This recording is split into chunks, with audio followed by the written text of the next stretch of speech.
speaking, and welcome to this video. Okay, going to have another look at some more troops. Covered jet bikes and dire avengers, and now to the guardians. I hope I'm going to reduce your learning curve on guardians.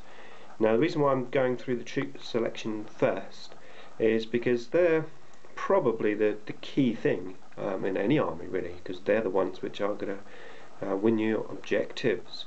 So yeah, I'm going through the troops, and to be fair, all of our troop choices are, they're pretty okay, really, to be fair, considering the age of the codex. So yeah, the Defender Guardian, as they were once called, now just Guardians.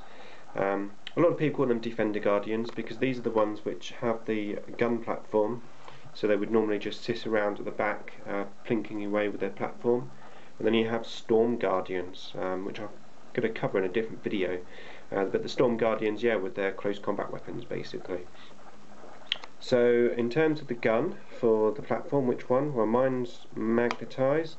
I don't have a video on it, I'm afraid, because I did this before I was doing videos. But yeah, it's just a magnet on the bottom and then a magnet on the platform, like so.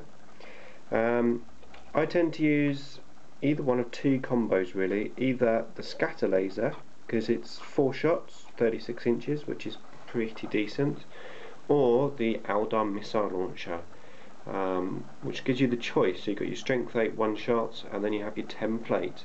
Great thing about the Eldar missile launcher, though, it's AP4 and not AP5, and it's pinning as well, which is quite nice to have, actually. So if you can pin your enemy, that's very useful. In terms of unit size, you can have between 10 and 20 in one unit. So what is the ideal number? Well, putting odd things aside, like a massive unit of 20 of these guys with certain characters attached to them, giving them benefits and bonuses and things like that. Just looking at it from I suppose from a beginner's point of view, really. I would suggest just a unit of 10. Keep the points down, and I'd rather have 2 or 3 units of Guardians at units of 10 than having like 1 unit of 16 or just 2 units of 13, something like that. If you are planning on going for a bigger one, I would suggest probably a unit of 17, because then if you get shots, 4 die, you don't have to take a leadership test, whereas if you had 16 or maybe 15 or 13, you would. So they need to kill 5 if you have to take a leadership test. Now, talking of leadership tests, let's bring in this guy. Now, you've seen this guy already on my jet bike platform, but he is magnetised, so he comes off, and I can have him on foot as well. Also, give him embolden, because that makes the unit now, even though they're only leadership 8, being able to re-roll their leadership, and that will keep them alive a lot longer. Now, you don't have to have this guy here, but it does help.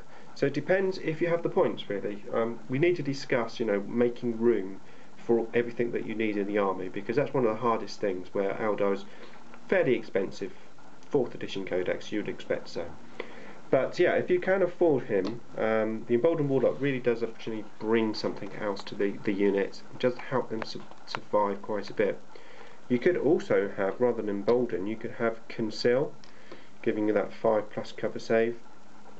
But the chances are you'll be able to get these into cover anyway, and if you can get them into cover, plink away with the weapon on an objective, near an objective, give him Embolden, and then they should hopefully survive a little bit longer than if he wasn't there.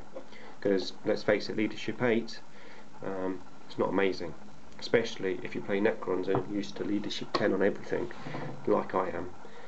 Okay, so I think that's pretty much it, really, for these guys. Once forgotten, I think, really, because, well, just the way that 5th edition went. But now, in 6th edition, there's so much foot stuff going on. Well, I don't think there's any reason why you couldn't fill some of your troop choices out with these. Maybe 3 units of these sitting at the back. That's what I do in my foot list. I'll go over lists later on in the videos. But that's it for now. So next we shall have a quick chat about Pathfinders and Rangers.